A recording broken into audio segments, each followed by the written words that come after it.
श्री शिवाय नमस्तुभ्यम। हम सबको पता है कि 17 दिसंबर को पौष मास के प्रदोष का बहुत ही पावन सा दिन है और उससे भी बड़ी बात यह है कि ये वाली प्रदोष 2025 की आखिरी प्रदोष है। इसका मतलब इस वर्ष ये आपके पास में आखिरी मौका है किसी भी प्रदोष के उपाय को करने का। तो आज की इस पूरी वीडियो में हम लोग चंदन की 5 बिंदी के छोटे से उपाय के बारे में बात करेंगे।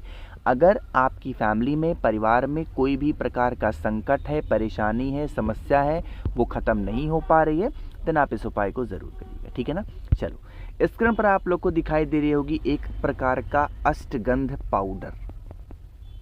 ज़रूरी नहीं है जैसा मैं दिखा रहा हूँ यही लेना है, नहीं, आप कोई सा भी पीला चंदन ले सकते हो। क्या? कोई सा भी पीला चंदन। अगर आप ऐसे जगह पे रहते हो जहाँ पे शुद्ध पीला चंदन नहीं मिल पा रहा है तो क्या करना है, तो फिर आप लोगों को शहद ले लेना है। शहद भी शुद्ध नहीं मिलता है तो आप घी भी ले सकते हो, ठीक है ना। तीनों में से जो भी चीज़ें आपको मिल जाए, अवेलेबिलिटी हो आपके यहाँ, तो आप उसको ले सकते हो, ठीक है ना।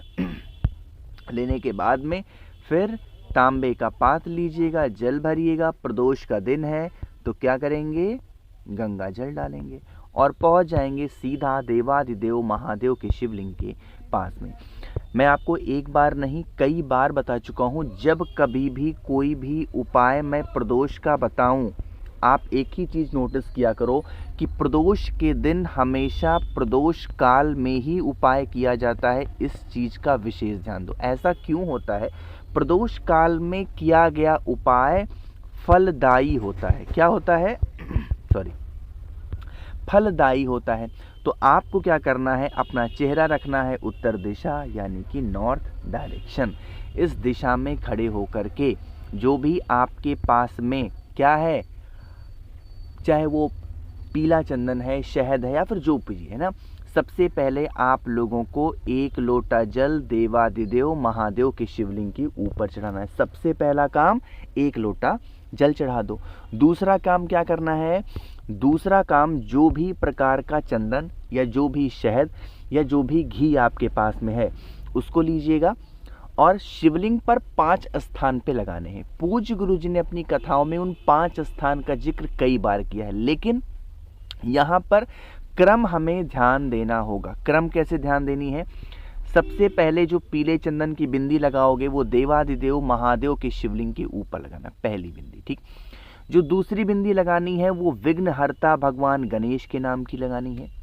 जो तीसरी बिंदी आपको लगानी है वो कहाँ पे लगाओगे, भगवान कार्तिकेय के स्थान पे लगानी है। जो चौथी बिंदी आपको लगानी है वो माता अशोक सुंदरी के स्थान पे लगानी है। एंड द लास्ट वन, जो 5वीं बिंदी लगाओगे वो माता के हस्त कमल पे लगाओगे। यहाँ पे नंबरिंग कर देने हूँ जिससे आप स्क्रीनशॉट ले पाओ।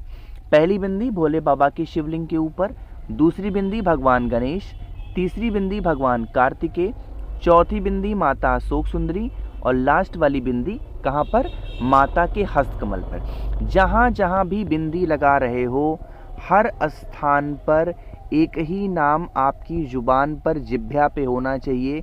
वो कौन सा नाम है?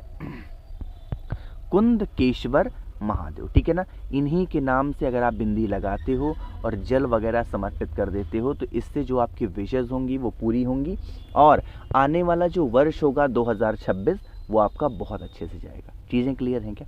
चलिए आगे बढ़ते हैं। अब इस वीडियो पे करने वाले हम लोग दूसरे उपाय की तरफ, जो कि हमें करना है बेलपत्र के साथ में, ठीक है ना। देखो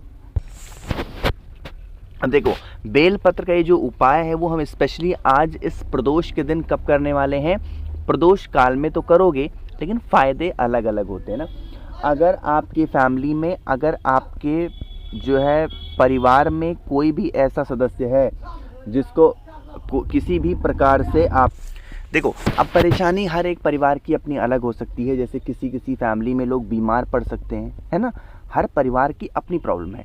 किसी घर में कोई बीमार पड़ता है, किसी घर में धन की कमी बहुत ज़्यादा है, कहीं पर रोग बीमारी बहुत ज़्यादा है, या फिर आप किसी भी प्रकार से अगर कैसे भी करके परेशान चल रहे होगे तो आप इस उपाय को निश्चित तौर पे करेंगे, ठीक।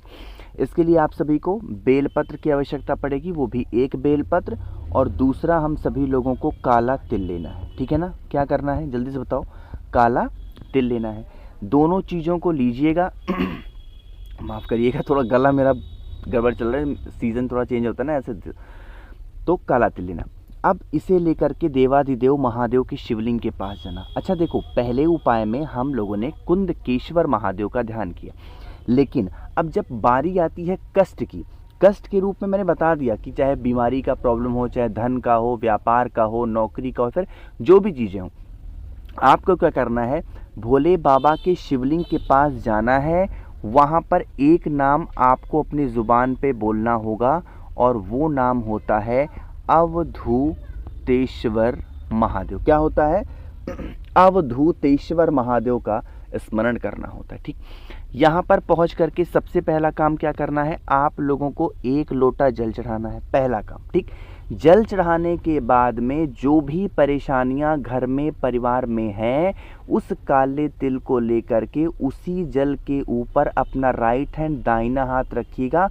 कौन सा नाम लोगे? दोबारा पूछ रहा हूँ, अवधूतेश्वर महादेव के नाम से उस व्यक्ति का नाम और गोत्र बोलना। शाम के टाइम पे प्रदोष काल में ही इस उपाय को करना है। सुबह के टाइम पे, दोपहर के टाइम पे आप इस उपाय को नहीं कर सकते हो। ठीक है ना, करिएगा ज़रूर, भूलना नहीं है। बहुत अच्छे अच्छे और बहुत प्यारे प्यारे से उपाय हैं। ठीक है ना, चलिए आगे बढ़ते हैं। अब इस वीडियो के हम लोग अपने तीसरे उपाय की तरफ, जो कि हमें करना होगा भाई बेल पत्र के साथ में। बहुत प्यारी सी, बहुत ही अच्छी सी उपाय होने वाली है। लेकिन सबसे पहला काम जल्दी से कर दीजिए वीडियो को लाइक। जिसने अभी तक चैनल को सब्सक्राइब नहीं किया और मेरी आवाज़ आप पहली बार सुन रहे हैं, चैनल को ज़रूर सब्सक्राइब करेंगे। स्पेशली इस उपाय को हम 2 चीज़ों के लिए करेंगे। ठीक है ना, वो 2 चीज़ें कौन सी हैं? पहला, 1 मिनट, अगर आपके घर में पैसे टिकते नहीं हैं, कहने का मतलब क्या है कि कमाई तो है आपकी अच्छी, है ना, बट पैसे नहीं घर में टिक रहे हैं। दूसरा, अगर आपके घर में कर्ज बहुत ज़्यादा है तो इस उपाय को करोगे। एंड द लास्ट वन, अगर आपकी फैमिली में कोई ऐसा सदस्य है जो गलत दिशा में चला गया है, मतलब उसकी जो आदतें हैं, उसकी जो हैबिट है वो अलग है, मतलब इधर उधर भटक जाता है, या फिर गाली गलौज करना, गुस्सा करना, क्रोध करना, ऐसी प्रॉब्लम है तो भी कर सकते हो। ठीक है ना, इसके लिए आप लोगों को 2 चीज़ें चाहिए। पहले नंबर पर एक बेलपत्र चाहिए और दूसरे नंबर पर मूंग के दाने चाहिए। अगर ये प्रदोष किसी और दिन की होती, जैसे गुरुवार की प्रदोष होती, तो हम वहाँ पर चने की दाल लेते। अगर शनिवार की प्रदोष होती तो वहाँ हम काला तिल लेते। लेकिन ये कौन सी प्रदोष है? बुधवार की प्रदोष। और बुधवार के दिन महत्ता किसकी होती है? मूंग के दाने की। तो कितने मूंग के दाने लेने हैं?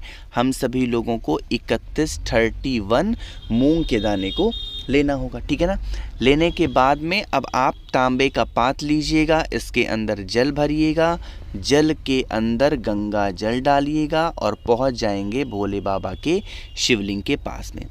फेस रखिएगा उत्तर दिशा, नॉर्थ डायरेक्शन। अच्छा एक बार और सुनिएगा, अगर आप इस उपाय को भोलेनाथ के मंदिर में कर रहे हो तो जो 31 मूंग के दाने हैं वो वहाँ नंदी बाबा के उठे पैर पे चढ़ाना। ठीक है ना, जो 31 मूंग के दाने हैं उसे नंदी बाबा के उठे पैर पर।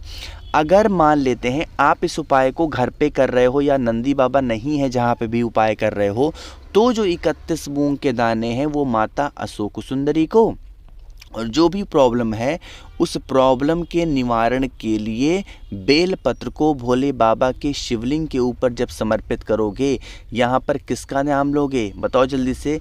यहाँ पर आपको रामेश्वर महादेव का ध्यान करना है। किसका?